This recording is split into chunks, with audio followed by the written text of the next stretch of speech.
Hi, welcome back to the Mushroom. I am alone this week. My first solo episode that I've recorded since September, I think, if not earlier even. And don't worry, this is not going to be about my breakup. That is old news. I'm over that. Well, okay, not entirely over it, but, you know, with a lot of therapy, I will be. And it's definitely, like, on the back burner of my mind at this point. It has been, I guess I'll do, like, a quick update then. I'll do a quick update, because I don't want to pretend like, you know, if you've gone through something similar like this, that it's going to be all easy and over and done with 6 months later, because it hasn't been. But so like my breakup happened in the beginning of July, the first week. Then like all the drama unfolded and whatever, and that happened like, I guess like the active drama was like until August, and then I've just been like recovering from it for the last 3-4 months, because it's November now. And yeah, I mean, I have had therapy. In the beginning it was once a week, and then it became like once every 2 weeks, and then once a month. So now I see my therapist once a month, just to like catch up and talk about other things, because therapy does help a lot, even if you're not going through something traumatic right now.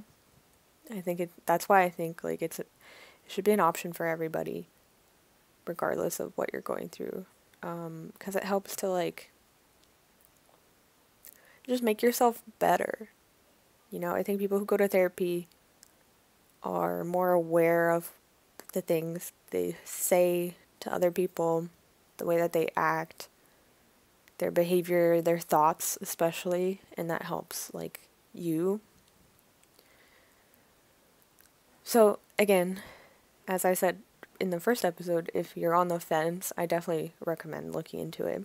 I think it'll just make you a better, well-rounded person, and it helps you like have a guideline for self-improvement, instead of just like winging it and hoping that this thing works. Or like I find myself a lot of times before therapy sort of like self-prescribing things to make my life better, like, oh, maybe I just need to like do yoga, or maybe I just need to work out more, or maybe I need to like think more about my plan for life and have a better plan for my future. And like some of that stuff works, and then other times you just make life harder for yourself because you're not prescribing the right thing that you need, because you don't know what you need. And a therapist can help you like sit down, listen to you, listen to how your train of thought works, how your mind works, and then they'll say, you know what, I think you should meditate. And you'll be like, okay. Or they'll say, whenever you find yourself in this like circle, this spiral of overthinking, I want you to recognize that and take yourself out of it, because overthinking isn't always productive. And it's often not productive. So, you know, some people, I think I said this in a previous episode too, like some people don't naturally plan their life, and maybe they need to like sit down and plan it. And if you're maybe someone who does plan your life, maybe don't, you know? So self-improvement, I think, is definitely very specific to the person.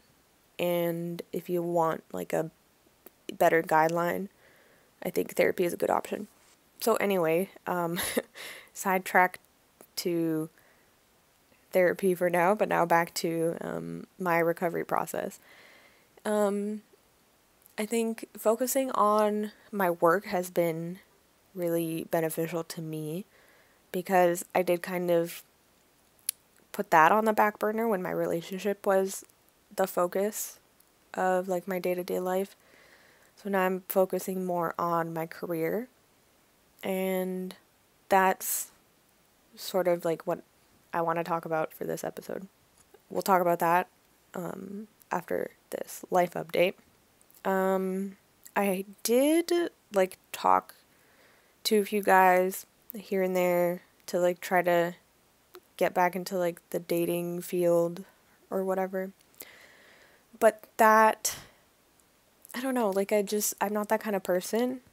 I have friends who do like after a breakup they start dating, not immediately, but like pretty soon after, and then they're able to use that as like a step ladder to move on out of that black hole. But I don't know, I just can't do that. I did talk to a few people, but I didn't see that going anywhere, and I'm not the type of person to, I don't know, I get very emotionally invested in romantic relationships, and I think if I don't see it going long term, then I'm not in it emotionally. Like, I'm very hot and cold with that. Like, either I'm in it 100% or I'm not in it at all. And so, I don't know, it's just not worth my energy. I think the guys I were talking to were perfectly fine. They were good guys. They were good people as far as I got to know them. But I just, when you don't feel it, I just don't think I'm ready yet. And I don't want to plan my future. This is like something that I'm working through in therapy. I don't want to plan my future too far ahead, but the way that I see my life going, like not trying to plan it, but for now looking ahead, I don't see myself getting into any sort of relationship for the next few years even. Like, I'm perfectly fine being single and living my life and being a career woman until I meet someone who I find is worth that investment, And I'm not going to know who that next person is going to be until I meet them and until I like feel something. But possibly for the first time in my life, I don't feel compelled to search for that. Yeah, I don't feel compelled to search for love at this point. I'm in a good place. I think one of my philosophies is that I think I have to go through and live through a full year since the breakup to be able to process everything and finally be over it. Because what I think is like, if you spent a lot of time with a person, like multiple years, and you spent multiple Christmases with each other's families, multiple Easters, birthdays, families' birthdays, New Year's Eve, Halloween, just like many events that you spent together, I think I have to live a full year, live through all those holidays, all those events, process them, and then it'll kind of cleanse me. And then I think I'll be able to like put it to rest. 'Cause now like Christmas is coming around and there's all these things that I would have done, like being in that relationship, like many events and stuff, and even just like thinking of gifts for that person, And now, like, that's not on my radar anymore. And I have to, like, live a Christmas of being single before I'll be okay with it. So that's, like, my goal I'm giving myself for the next year, to just, like, live it, survive it, process it, and then move on. And just finally close that chapter of my life. In the spirit of focusing on my career, being a career woman, let's talk about my career. So let's start with what I do now, and then we can work back and sort of I can go into the story of how I decided to take this path in life and what got me here. And as I'm learning slowly but surely through therapy and through life experiences, you can't plan life. And looking back, I definitely could not have imagined that this is where I would be right now. There's a lot of stuff that happened that I couldn't have planned. Like, stuff just sneaks up on you, and you take opportunities as they present themselves to you. And then you benefit. Or, bad stuff happens, but in the end, you're benefiting all the time. And I think, in the long term, like, even this breakup, any sort of obstacle that you come across, in the end, is going to benefit you, because you're going to grow from it. You're going to learn, you're going to have these experiences, and you're going to be a more whole person than you were before that obstacle or that experience. So, sorry, I keep getting off track, but that's just the way my mind works. What do I do right now? So right now I am a research graduate student in a master's program in structural biochemistry, is technically what my field is called. And right now I'm in a master's program, but in the next few months I do plan to transfer to a PhD program in the same stream, the same field, in the same lab under the same supervisor. So I'll go into like what that means. Basically, you can, when you apply to grad school, at least in the research stream, you can apply either as a direct entry PhD student, and then you can go from your bachelor's straight into the PhD stream, and then you can finish in whatever it is, 4 to 5, sometimes 6 years. And then you'll have your PhD when you graduate. But what you can also do, and what most people do, is you enter into the master's program after your bachelor's. And if you want to then transfer after a year of your master's, typically a master's can take a year to 2 years. So typically after either 6 months to a year into your master's, you have the decision to either transfer and complete a transfer exam to then switch to the PhD stream. And then technically you will not receive a master's degree, but that year that you spent studying for your master's will then transfer to the PhD. So then you can do another 3 to 4 years on top of that, or whatever. And then that 1 year will still count towards that PhD. So why did I do that? And why didn't I just direct entry? It's a lot of commitment to choose a lab and a supervisor and a project and commit to that for the next 5 to 6 years. That's a lot of commitment. And if you are in grad school, you're basically living and breathing your research, and if you're not interested in it, or your lab environment isn't ideal, or your supervisor relationship isn't ideal, then it's going to be hell for the next foreseeable future.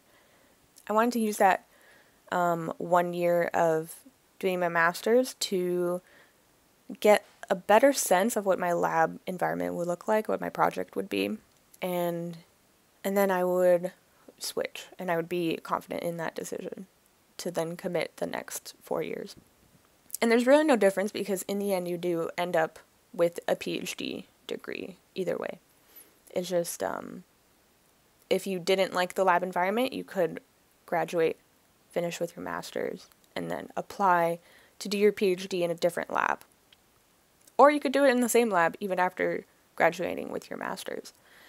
It's just, if you're going to stay anyway, then you might as well transfer and skip that whole writing up your thesis and presenting it. And that's just a lot of work and stress if you are planning to stay anyway. But you do get a degree in between, which you wouldn't get if you transferred. So it is kind of personal preference. So that is what I'm doing right now. I'm in my master's for now. In the next few months, hopefully, fingers crossed, PhD stream. And my program includes mandatory TAing. So what is TAing? It stands for teaching assistant, and I'm paid to get my master's in the research stream. I'm being paid in basically from three places. I'm being paid from my supervisor as a research assistant, an RA. So I'm getting paid that monthly, and then I'm also getting paid for being a TA, but that's per contract, per semester, per whatever course I decide to sign up to teach, and the department decides which course to assign me to teach. And I also get paid a fellowship stipend from the university. And so my paycheck comes from those three places. And it does fluctuate depending on TA-ships, depending like how many courses I'm TAing in a semester, which course, how many hours my contract is for. But the other places are basically the same and consistent.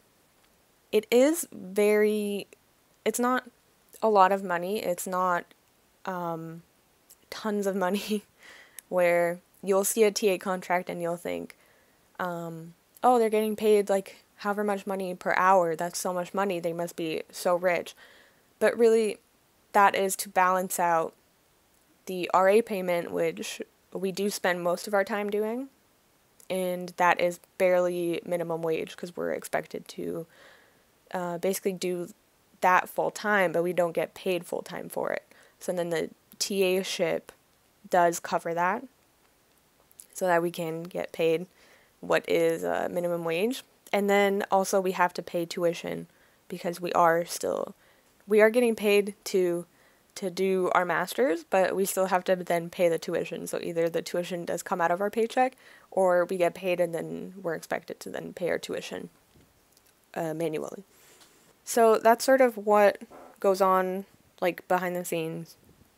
Well, not really behind the scenes, but just like if you're thinking of doing a research master's or going to grad school for research, then that's sort of what it looks like.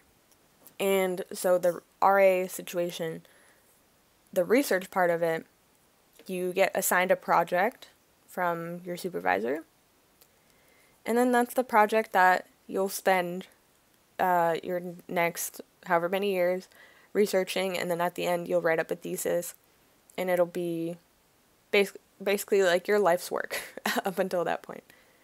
And I was teaching a class the other week, and it was a tutorial that I was teaching, and for that week, it was like the week, I think like right after a midterm or something that they had, and so we didn't really have much to cover, and I kept asking for like, do you guys have content questions? Do you have any sort of questions? And they asked me about like what I study and how did I get here and what I do. So then we ended up having like an hour-long conversation, and this was all over Zoom, so it was like me streaming basically myself and then responding to chat comments because the students aren't, it's not mandatory for the students to have video or audio because of privacy concerns, so they're all, and I think they also don't want to, and so they all type to me in the chat, and then I have to have my video on. Well, it's not mandatory for me either, but it's highly recommended. So I have my video on and I'm talking, and then they're all like typing in the chat and asking stuff. And so some of them now listen to this podcast, so hi, if you're from my biology class, welcome. And you guys inspired this episode. And so let's now like step back, let's flash back to how this even started. So I'll talk about maybe like high school. So high school, I've always wanted, like, this is how I've been my whole life. I've always wanted to have a plan for my life, for my future. I wanted to know, like, what my career is going to be when I'm, like, 14. And, like, what my future husband is going to look like, what my kids are going to look like. Like, I wanted a plan. So I always thought that I would be a teacher, because I always liked to teach. And I always thought, I mean, early in elementary school, I thought I would be a singer, and I'm not, definitely not going to be a singer, but I just want to be famous. You know how all kids want to be famous. And then I wanted to be a teacher because that's sort of my only frame of reference for careers was like what my parents do and also my teachers. So I'm like, I want to do what my teachers do. And I would always like, I have a sister who's 4 years younger than me, and I would try to teach her all the time. I taught her how to write her name before she went to kindergarten. And I think she was one of the only kids there who knew how to write their names. So I take credit for that. I've always liked to play teacher, and that was always like my dream job.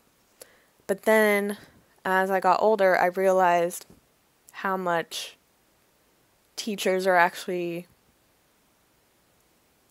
I don't want to say babysitters, but like how much like talking to kids and raising them goes into being a teacher. Like teachers do much more work than I think they get credit for. And I didn't know if that was for me because I don't think I've been good with kids. So then I got to high school and I thought maybe I'll just be a high school teacher. But then I saw like all the hell that high school teachers have to go through with kids who don't listen. I went to a Catholic school, so we had to have uniforms in high school. And even just like enforcing the uniform rule is just like so much what seems to me like disciplinary stuff goes into being a teacher even in high school, especially in high school, that I don't think I could do.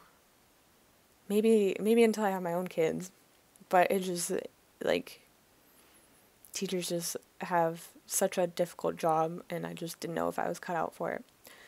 So I thought I was really into like psychology and stuff, and my dad always said that I was good at like facts and arguing with facts. So I set my sights on being a lawyer, and that was until like grade 11 maybe.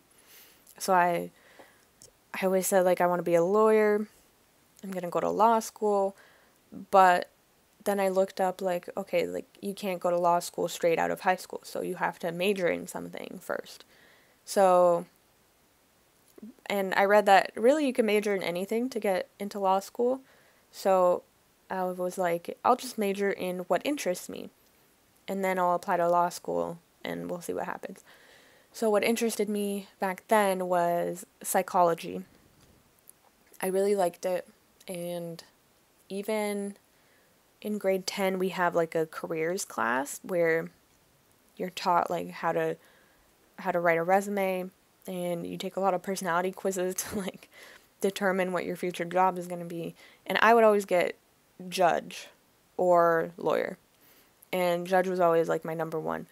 And I wanted to be a judge really badly because I didn't want the lawyer part scared me because I can't argue something that I don't believe in, I think. And a lot of lawyers have to. And I just wanted to skip that part and just go straight to a judge. But you can't. Like, you have to be a practicing lawyer before you can then apply to be a judge. So then I started like questioning, can I really do this? Is that for me? And really I just wanted to be a judge because I thought I really like the truth, and I like to be like constantly pursuing the truth. And I think as a judge that at the time I thought that was like my dream job. In grade 11, I took biology because I was like missing like a group 2 elective or something like that, and then biology was like I could have taken any science to like fulfill that credit, and biology was the unit that I least hated in grade 10 science, so I decided to do grade 11 biology. And to my surprise, I freaking loved it. Okay, once we got to evolution and DNA and like all those like really cool units, I was like, this is exactly what I want to learn for the rest of my life. Like that same drive that pushed me to always want to pursue the truth in being a judge and in like pursuing law was realized in the pursuit of truth of how the world works. And biology like helped to fulfill that need in me to like know, how did the universe start? How does DNA work? Like, what builds us? What makes us the way we are? How do children inherit different traits? Like, that was so cool to me. And then it also kind of merges with psychology. And so I also took anthro, soc, and psych, which is like one course in grade 11, and that was really interesting to me too. So what I wanted to apply to in university was like this behavior and neurobiology genetics like program at my university. The program that you apply to out of high school is not your major. So you get to apply after your first year of undergrad. You get to sort of reapply to more specific majors. So what I applied to, the program I applied to initially that I was in first year was called life sciences. And then that would have given me the prerequisites to then apply to the behavior and genetics program after first year. So then grade 12, like I took all my science courses, and I was so excited to like get on with my future that I applied like right on the day that I was allowed to start applying to universities, which was like in December. I think even earlier. And then I got in like the first round of acceptances, which I think they look at your grade 11 marks because like grade 12 is barely even started. And so I got in very early. I think it was like beginning of February, maybe. I got into this program that was like, aside from life sciences, I got this scholarship program where you have access to take, it's called like the Scholars Program, and you have access to take courses that other people aren't, and there's like a choice of, you get to choose one of 3, and they're like just kind of for interest. And I chose like science and society or something like that, and that was a course that I took in first year. And then because I took that course, I got offered another course in second year that included a field trip to the Bahamas for a week. And so I applied to that. I think I had to write like some kind of essay about climate change. And then I got into that in second year, and I ended up going to the Bahamas on this very tiny island called San Salvador. And it has, I think at the time it had a population of like 600 people or 900 people on an island. It was so tiny, and you could literally like drive. There's one road, like one actual like street that it like goes around the perimeter of the whole island, and you could drive that whole perimeter in like a few hours during the day. And you could get around the whole island's perimeter in a couple hours. And it was so much fun, and we went as a group of, I think it was like 9 students and 2 professors and a librarian, I think. I don't know like her official job title, but I know that she works in the library. And she was sort of like a supervisor and helped to organize the trip. And that like gave me, I think, a great advantage because I was able to foster really deep friendships with people that I didn't know prior to the trip. And I'm like kind of a shy person around people that I don't know. And so that was really kind of terrifying for me to go on a week-long trip. And this was the first trip that I took out of the country on a plane without my family. But it was really fun. But I was so terrified that I think I was so stressed out that the night before we had to leave on the plane, I was at home literally puking. And I thought I had some stomach bug, and my mom was going to convince me not to go because she's like, what if you have the stomach flu there and you're going to be so miserable? But I was like, no, I'm going. Like, I already paid the money for it. I paid the deposit. I have to go. And also, this is like an unbelievable opportunity. So I ended up going, and I didn't puke at all anymore. So I think it must have been just nerves. And like, I made such great friends that I'm still friends with to this day. Like, a week spending time with people who share your passion for science, and just like, it was so fun. Like, we'd play cards at night. We would stay up until like 4 a.m. and then we'd have to wake up at 7 a.m. to like go out in the field, and we'd snorkel and look at the reefs. And that was like my first time snorkeling ever. And I went the first time that I even tried snorkeling, like on the very first day, I went with my 2 professors who were there, and they're just like, oh, Agatha, we're gonna go snorkel over there deep, like, do you want to come with us? And I was like, yeah, sure. The first time I ever put on like flippers in my life and a snorkel. And we went like deep into the water, and I looked down, and I was like 15 meters above the sea floor, and I saw a turtle, like a full-size turtle, swimming underneath me. And I remember just like being so proud of myself that I did that on my first try ever, because like, I'm not someone who like takes risks or like likes to try new things, but that was like such an opportunity, like a growth opportunity for me to just literally dive right into something new. And even my professors were like, have you snorkeled before? Because like, this is a lot for like someone who's never snorkeled before. And I was like, no, this is my first time. And they were shocked.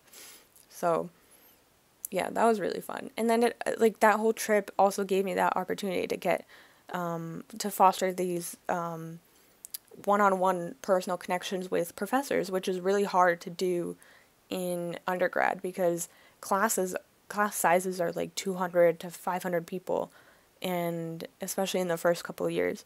And then, only then, like, third and fourth year do they whittle down to, like, 20 people.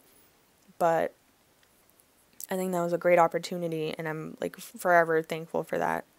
And I will never forget it. So then, because one of the professors knew me already from that trip, when I applied for an ROP, Research Opportunity Program, I got in because different professors hold different research opportunities for undergrads. And it's, like, mostly just, like, a summer project or something that you do throughout the year aside from, like, attending lectures. And it's worth a credit, so a lot of people do that for credit and then for exposure to research and for the experience. So when I applied for that, the professor took me because he knew me already, and I think if you don't have that kind of connection already, I think applying for an ROP or research opportunity, whatever that is in your school, then that's a great way to foster one. So I would say, in order to, like, get on their radar, attend office hours, make yourself known, so that then when they see your name pop up on an application or your resume pop up, then they'll be able to recognize you, and then they'll think back to, like, who you are, and then they'll be more likely to choose you and give you that opportunity. And also, that research opportunity project that I did over that summer leading into third year was with one of the professors that I knew already, but it wasn't in a field that A, I had any experience in, or B, wanted to pursue at all. It was actually in geology, in, like, paleontology. So I spent my summer before third year looking at fossils of flora and fauna of the Amazon Creek. The point is, I think, that opportunity gave me a lot of experience that wasn't, like, overtly useful in the rest of my career, but I think there was a lot of transferable skills that I learned, and I think if you don't have a lot of experience, I think applying for research positions or any sort of experiences that will give you skills or give you opportunities to make new connections will be useful to you. And I think you should take advantage of the opportunities that are presented to you, even if you think that they're not, like, ideal or they're not exactly what you imagined for yourself. I think doing anything that shows that you are passionate, that you are committed, that you're willing to put in work no matter what it is, I think those are good skills. And then also, anything that then gives you, like, a personal connection with someone higher up, that is also very useful, because then they can write you really great personal reference letters that then other people will respect, like future employers or future supervisors. So then, leading into fourth year, like, third year I spent mostly studying, and I took, like, at one point I was taking, like, 6 courses at a time, because I just wanted to get everything out of the way so that I would have fourth year mostly free. I think I had, after third year, I think I had, like, 3 more credits that I needed, potentially, and then that freed up the rest of my time to be able to commit to research. And I think that was, in the end, a good plan. If you're able to do that, I highly recommend. It might take you like some summers or maybe even a fifth year, but if you keep that last year mostly free to focus on your research and your like final undergrad thesis, then I think that's a really good idea. In fourth year, I actually wrote up 2 theses. Um, so because everything I think stems back to those 2 professors that I was able to foster connections with in second year. That led to that ROP that I did leading into third year. That also led to my thesis project in fourth year. That was also supervised by those same 2 professors and a couple more professors, and I worked in a group of 5. So it was actually a group thesis. It was supposed to be an interdisciplinary course where you write up a thesis project where you combine multiple disciplines. So for us, it was like paleontology plus chemistry. We were also doing a lot of PCR, so like biology also went into it, molecular bio. It was just very interdisciplinary, and I think it was also great to expose myself to all those different fields. And also to be able to put on my CV that I was good at teamwork, working in a group environment, and being able to write up a group thesis. Now, what I also did in fourth year, right alongside this project, was my own personal project, which was in a different, under a different supervisor. And I had to get special permission from the registrar to be able to take on 2 thesis projects at once. I did free up a lot of my time by taking all those courses in third year, like I said, and that sort of helped convince both supervisors of both projects to let me take on both projects, because I really wanted the experience of both. And my personal individual thesis was actually done in the lab that I'm in right now, and under the same supervisor that I'm under right now. And I really just like fell in love with the lab members, her as a supervisor. She's very very passionate about science, and that kind of really speaks to me. And she's very pro women in STEM. She's very supportive, very compassionate, and that also helped me in my decision to stay for a master's. I did look other places. She did encourage me to put my feelers out for other programs and other labs to apply to for grad school. But in the end, I think in the end, yeah, it was always kind of meant to be that I would stay there. And I have had moments where I do think about, like, what if I had gone somewhere else, or maybe I should have gone somewhere else? Because with anything, there are, like, good days and bad days, good weeks and bad weeks, good months and bad months. But in the end, I think no matter what decisions you made, and I've said this before in other episodes, but it's kind of my mantra at this point, you make the decision that's best for you in the moment. And I shouldn't, like, go back and revisit and think about, like, what if I made a different decision? Because I made the decision that I made in the moment because I believed it was what was best for me.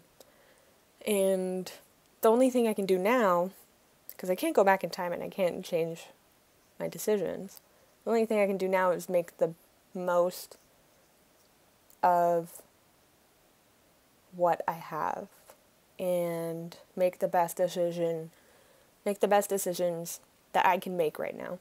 So I have committed in this lab. I have committed to this project, this supervisor. And if it really was that bad, I do have options there are always options to change your direction, to change labs, to master out. But this is also an opportunity if I ever run into obstacles or I realize that I'm not having the best time, then this is also an opportunity for me to learn how to stand up for myself, ask for better circumstances, really just if there's ever a situation that I'm not happy with, I think it's a good opportunity for me to learn to change them myself. You can always change your circumstances, I think. Or do what you can to change them if you don't like them. Right now I'm happy with where I'm going with my career. I think I also have this problem that I always believe that I haven't gotten as far as I should be in life right now.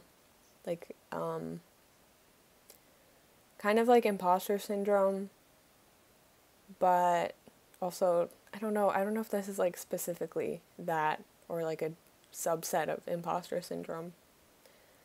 If you don't know, imposter syndrome is something that's very commonly talked about in grad school. But it's just the feeling that you don't belong where you are in life and you are a fraud and you don't deserve to be where you are in life. What I feel more so is not that I don't deserve to be where I am, but I should be farther ahead. And I do sometimes forget maybe how young I am. But I'm also just I don't know, I did talk about this in therapy, but almost every second of the day, I'm plagued with the thought that my 30s are right around the corner. And I'm only 23, I'm gonna be 24 in a couple months. My 30s are not right around the corner, realistically, but my brain keeps thinking time flies so fast. You were just 16 yesterday, look at you now, you're almost 24. So you need to get your shit together and have a career, have a husband, have a family, get your shit started before you're 30, because there's a time limit, right? You can only realistically have kids up until a certain age, so you want kids, so you better get your shit together. And then when I think about the commitment of my PhD, by the time I have a good career, I'll be almost 30, and I'll probably still be living at home with my parents, because you don't make a lot as a grad student. You really barely make minimum wage. And then you also have to pay for your tuition, so then you realistically make 2/3 minimum wage. So if I wanted to move out, I would have to, I don't know, live with a bunch of roommates. And my parents are gracious enough to want to support me. So I'm thankful for that. But I just feel I need to be farther along than I am right now. And I do have to keep reminding myself. My parents tell me all the time, I'm very close to my parents, and I tell them all this stuff. And they're they always say that I'm crazy. But I think a lot of people, I don't know if a lot of people relate to this, but, maybe you don't give yourself enough credit for all that you've been through and all that you've done. You see other people and you give them, I don't know if the benefit of the doubt is the right phrase, but like you see the best in other people around you, but you don't see the best in yourself. You sort of always want more for yourself, right? You always expect more of yourself, and you don't appreciate how far you've come and how much work you've put in. Because I always look at myself and I think, like, I could have done better, I could have done more. I never look at myself and think, I'm putting in 100% effort. I always think that I'm lazy, or I take the easy way out. Like, even by staying in the same lab, I took the easy way out because I didn't look anywhere else. I mean, I did, but I didn't look hard enough. Like, that's what my brain tells me. You didn't look hard enough. Like, you could have, like, moved somewhere out of province. You could have moved out of the country. You could have done all this stuff. But, like, I'm not ready for that. I'm not ready to move out. I'm not ready to, like, leave my family. They're my support system and my friends. But I always see myself as taking the easy way out. And I think I don't give myself enough credit for all the work that I do. And maybe that's a defense mechanism, because if I think that I didn't do my best, then if I fail, I'll have that excuse that I didn't do my best, so no wonder I failed. And that if I do try my hardest and still fail, then that would be more of a blow to my ego. I don't know, I'm more like self-diagnosing now. And I should stop overthinking, but I don't know. If you feel that way, I would say just, like, try to look at yourself from a third-party perspective. And, like, this is another problem when I'm, like, writing my CV and my resume. I always forget all my accomplishments and what I've done. And I'm like, how can I talk about what I did? Like, I really did nothing. And it's so hard for me to, like, talk myself up enough. And, like, that's what a resume is, right? You're supposed to sell yourself to somebody who doesn't know you. But I always think, like, I've done nothing. Like, I wouldn't want to hire me. But, like, now, talking about my experiences in this podcast episode, like, I've realized that I've done a lot. And I have a lot of research experience for my age. I think a lot of people expect to be further along than they are. And you have to give yourself, like, little disclaimers and be like, I'm still young, but look at all I've done. I have friends who are accomplished, very accomplished, but in very different aspects of life. Like, I have, like, Andrea, she finished a 4-year degree. She has her bachelor's, and she got a job, like a full-time, good-paying job, right out of university because she did an internship with them the summer before. And she's, like, super accomplished, and I'm super proud of her. And even her, like, we talk and she doesn't realize how accomplished she is. And, like, Monica, she has finished her 4-year degree. She's doing her CPA. I don't know, she hasn't gotten her results back yet, but I'm sure she passed, and then she's gonna be an accountant, and that's freaking awesome.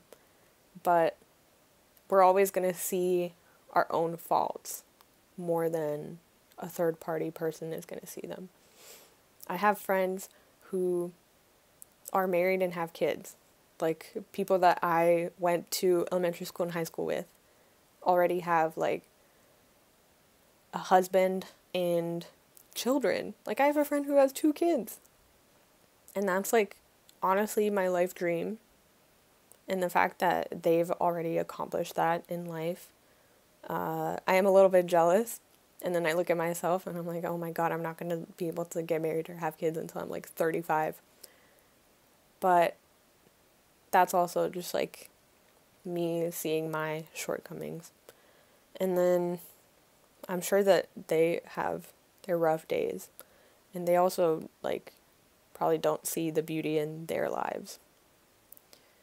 But everyone is successful in their own right. Everyone has their own trials and tribulations that they've gone through and they've survived and they've pushed through. And as long as, you're able to recognize that, I think that's the hardest part, is recognizing it. My own sister, she failed calculus her first year at university. She failed it and she was crushed, but she took it again in the summer and she passed, and now that's behind her. And I think as soon as you finish getting over that obstacle, you almost forget it and you're on to the next one. But if we stop and we acknowledge what we've been through and shown that we persevere through it, we can really appreciate ourselves and get over that imposter syndrome and all that. I think what I've learned through therapy and through making this podcast is just the power of being kind to yourself, and sometimes treating yourself, maybe not sometimes even, all the time, honestly, treating yourself as a friend and having that distance to yourself, taking a step back from your thoughts and sort of looking at your thoughts from that step back instead of feeling your thoughts.